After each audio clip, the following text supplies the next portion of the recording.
Once upon a time in a quiet little town, there was a small cafe called the Morning Cup.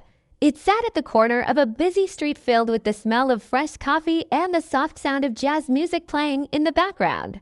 The walls were warm yellow, and the windows always let in sunlight. At 8 o'clock, an old man named Mr. Howard sat at the same table by the window. He wore a brown hat, a navy coat, and always brought a small notebook with him. He didn't say much to the staff, but he smiled kindly at everyone who passed by. One day, a young man named Remy walked in. He looked tired, worn down. He had messy hair, an old backpack, and clothes that hadn't been washed in days. He had just lost his job.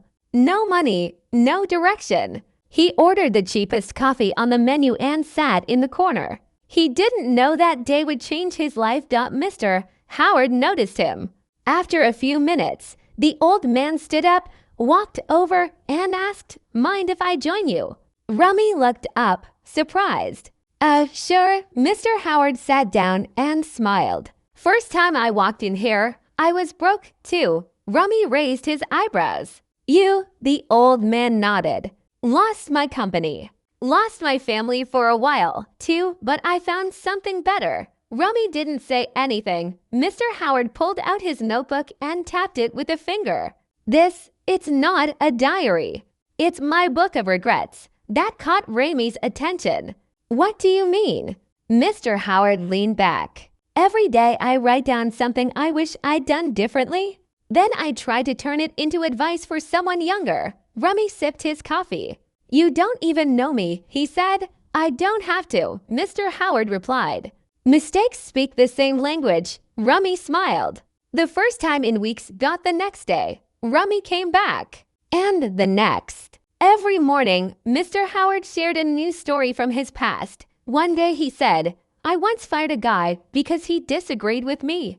I thought being right was more important than learning." That business collapsed a year later. Lesson: surround yourself with people who challenge you. Another day he said, "I waited too long to start something on my own.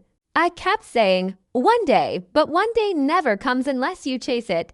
Each story was short, honest, sometimes funny, sometimes sad. Slowly, something inside Remy began to shift. He started writing in his own notebook not regrets, but ideas. He thought about what he loved, what he was good at. He had always enjoyed fixing things, bikes, phones, even broken chairs. One morning, as the cafe filled with the usual morning noise, he asked Mr. Howard, "What if I start my own service? Fixing things, house to house. Nothing big, just me and my tools." Mr. Howard smiled.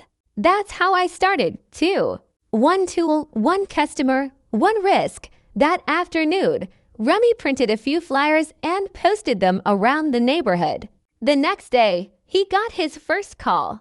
A woman needed help fixing her leaky kitchen sink. It wasn't easy, but he did it, and she paid him with cash and a smile.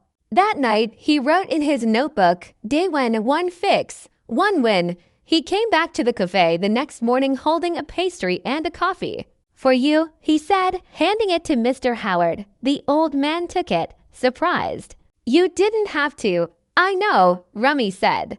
"But you helped me believe again." Weeks passed. Then months. Remy's small service grew, more calls, more clients. He saved money. He moved into a better place, bought better tools. And through it all, he never missed his morning coffee. Every day he met with Mr. Howard. And every day the old man shared a little more of his past. "I once lied to impress someone," he said. One day she found out. "I lost her trust." Lesson: be real. Even if you're not impressive, be honest. Remy wrote that one down. "Good morning," Mr. Howard said quietly. "I missed my son's first concert. I thought work was more important. He forgave me, but I never forgave myself." Lesson: be present. People forget what you say, but not how you made them feel. That one stayed with Remy for days. Then one morning, Remy came to the cafe and Mr. Howard wasn't there. He waited, checked the time, looked around, nothing. The next day, still no Mr. Howard. On the third day, Remy asked the barista. She gave him an envelope. He left this for you." Rummy opened it carefully. Inside was a letter. It said, "Dear Rummy, if you're reading this, it means my time at the table has ended. But I want you to know something. You were the student I had been hoping for. You listened, you learned, and now you'll teach others, too. Keep building, keep writing, and please have coffee with someone who looks lost because you never know who they'll become.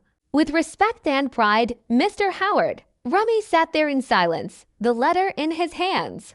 Then he smiled. The next morning, he brought 2 cups of coffee and waited. Eventually, a young man walked in, nervous, alone. Rummy stood and asked, "Mind if I join you?" The young man looked up. "Sure, I guess." Rummy smiled. "I've got a story for you. Now, dear listener, what did this story teach us? It taught us that wisdom doesn't always come from books or schools. Sometimes it's shared across a table with a warm cup of coffee. That the right words at the right time can build a future. And that we grow stronger when we turn lessons into kindness for others. If this story touched your heart or helped you learn English today, please like, share, and subscribe to our channel.